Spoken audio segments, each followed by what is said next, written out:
अस्सलाम वालेकुम व्यूअर्स, मैं हूं मलिक अली और आप देख रहे हैं मेरे यूट्यूब चैनल मलिक अली हसन।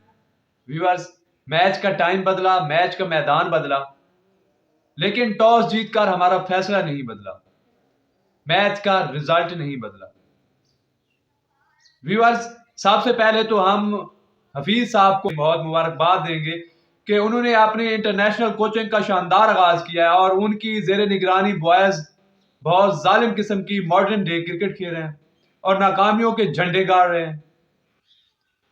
सबसे पहले अगर बात की जाए तो lack of planning, lack of match awareness और फिटनेस लेवल हमारा जो है वो थर्ड क्लास किस्म का है। न्यूजीलैंड ने 5 बैटर्स खिलाए थे और उन 5 बैटर्स में से भी सिर्फ एक फिन एलन ही परफॉर्म कर रहा था। वो फिन एलन जिसकी पहले हाईएस्ट रन स्कोर 30 रन था, वो फिन एलन जिसका इंटरनेशनल क्रिकेट में कोई 50 नहीं थी, वो फिन एलन जिसकी बैक टू बैक 50s नहीं थी, जिसकी कोई सेंचुरी नहीं थी, और आज हमने उसे सुपरस्टार बना दिया। हमने उसके खिलाफ प्लानिंग ही नहीं की। हमारा सैम अयूब भी तो एक मैच में बहुत अच्छा खेला था ना, बहुत अच्छा स्टार्ट दिया था हमने, तो फिर उन्होंने कैसे प्लान कर लिया सैम अयूब के खिलाफ, और हम क्यों नहीं प्लान कर सके फिन एलन के खिलाफ। पहले मैच में उसने 38 बनाया, उसने बताया कि वो अच्छी निक में है। अगले मैच में हमने 47 करने दिया उसे, और आज तो उसने इतने छक्के मारे हैं कि अंपायर्स पागल हो गए थे, कमेंटेटर पागल हो गए थे कि वो नई बॉल लेकर आते थे, वो फिर गेंद जो है वो गुम कर देता था।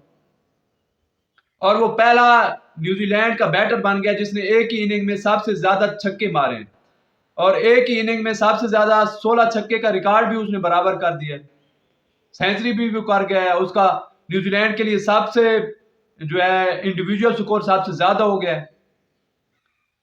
और अगर हमारी बैटिंग की बात की जाए तो ठीक है, आपने बाबर और रिजवान को ओपनिंग से तो हटा दिया, लेकिन आप वो कंसिस्टेंसी कहां से लाओगे। ये पहले भी मैंने बात की थी कि जो कंसिस्टेंसी बाबर और रिजवान आपको ओपनिंग में देते थे, वो कंसिस्टेंसी आप कहां से लाओगे। सैम अयूब कल का बच्चा है, और जब उसने एग्रेसिव खेलना है तो फिर जब आप एग्रेसिव खेलते हैं तो उसके साथ फेलियर भी आता है। अब पाकिस्तान ये फेलियर कब तक बर्दाश्त करेगा, ये देखने वाली बात होगी, क्योंकि ये तो तय है कि जब आप तेज खेलते हैं तो आपने विकेट तो फिर थ्रो करनी करनी है, या आप तेज खेलें या विकेट बचाएं। अब बाबर और रिजवान की तरह आप 10-10 ओवर तो रोजाना नहीं खेल सकते, हर मैच में तो आप नहीं करेंगे ऐसे। और अगर नीचे बात की जाए आजम खान साहब की, इफ्तिखार साहब की, तो ये दो ऐसे हमारे पावर हिटर हैं अनफॉर्चुनेटली कि जो उनकी मुफ्त की विकेट्स थी न्यूजीलैंड की, और आज के मैच में भी ऐसे ही हुआ है। और मैंने तो आपको पहले ही कहा था कि मैंने तो शर्तिया कहा था कि आजम खान चाहे अगर 5 मैच पूरे खेलता है, जो कि अब वो कभी नहीं खेलेगा, तो वो 20 की एवरेज से 100 रन भी नहीं बनाएगा। और पाकिस्तानियों, ये जुल्म याद रखना कि हमारे हिस्से में एक ऐसा पावर हिटर भी आया था कि जिसने 3 मैचेस में 22 रन बनाए, और एक हफ्ता तो हो गया है कि वो न्यूजीलैंड गया हुआ है, तो मुझे पूरा यकीन है कि उसने एक हफ्ते में 22 रोटियां भी खा ली होंगी। तो उनका एक रन हमें एक रोटी के बदले पड़ रहा है। ऐसे पावर हिटर भी हमारी किस्मत में आए हैं। और बॉलिंग पर तो मैं अलग से एक वीडियो बनाऊंगा, क्योंकि मैंने जैसे कि पहले भी एक दिन कहा था कि अब इतने रोने हैं कि समझ नहीं आता कि किस बात पर मातम किया जाए। इस तरह की हम परफॉर्मेंसेस दे रहे हैं। हमारी फिटनेस की अगर बात की जाए तो थर्ड क्लास किस्म की हमारी फिटनेस है। हमारा प्रीमियम फास्ट बॉलर, हमारा कैप्टन, उसकी 130 से 135 से आगे बॉल नहीं जा रही। और आज अगर मैच अवेयरनेस की बात की जाए, क्योंकि मैंने ये खास पॉइंट हाईलाइट किया है, तो आपने पिछले मैच में देखा होगा कि फखर जमान जो है वो बहुत बेहतरीन खेल रहे थे, बाबर भी उसके साथ बड़ा बेहतरीन साथ दे रहे थे, लेकिन जैसे ही वो मिलने आता है उसे 2 चौके भी लगा लेते हैं, लेकिन फिर वो वाइड गेंद पर जो है फिर छक्का चौके के चक्कर में उन्होंने विकेट गवा दी थी। हालांकि उन्हें यहां पर यह पता होना चाहिए था कि एडम मिलने जो है आपकी पार्टनरशिप ब्रेक करने आया, तो आपने उसको विकेट नहीं देनी थी, लेकिन आपने वहां पर विकेट थ्रो की। और अगर आज के मैच की बात की जाए तो आज वैसे तो पाकिस्तान जब से चेज में आया था तो पाकिस्तान जरा सा भी, पहली गेंद से भी पाकिस्तान आज के मैच में था ही नहीं। हमने मुकाबला ही नहीं किया, हम मुकाबला करने की सिचुएशन में थे ही नहीं।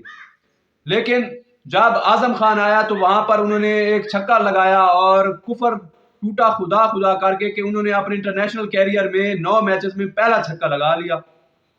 लेकिन उसी ओवर में मैट हेनरी को बाबर आजम ने भी छक्का लगाया और उस ओवर में 15 रन आ चुके थे। लेकिन फिर क्या जरूरत थी आजम खान को कि उन्होंने दोबारा से तीसरा छक्का मारने की कोशिश की और इस कोशिश में वो नाकाम हुए और फेल हुए और वो आउट होकर चले गए। तो आपको थोड़ी सी मैच अवेयरनेस तो होनी चाहिए ना, कि ये हमारे प्लेयर्स को कौन बताएगा कि आपने मैच को डीप लेकर जाना है और आखिरी ओवर तक लेकर जाना है और फिर मैच को फिनिश करना है। एक तो बड़ी मुश्किल से जो है आपने थोड़ा सा टाइम पिच पे गुजारा है, आपने 10 रन भी बना लिए हैं, तो क्यों आप अपनी विकेट थ्रो कर रहे हैं? तो ये एक ऐसी बातें हैं जो मैच अवेयरनेस भी इसमें आ जाती है, जो क्या कहते हैं प्लेयर्स का स्मार्टनेस भी आ जाती है, उनका अपना कि उनमें मैच अवेयरनेस कितनी है, आपकी प्लानिंग क्या है, आप कौन से बॉलर को जो है वो टारगेट करना चाहते हैं। तो ये सब चीजें बहुत लैक की गई हैं और इस सब का क्रेडिट जो है और इस सब का सेहरा जो है हमारे अजीम कोच मोहम्मद हफीज साहब को जाता है। मिलते हैं नेक्स्ट वीडियो में, तब तक के लिए अल्लाह हाफिज।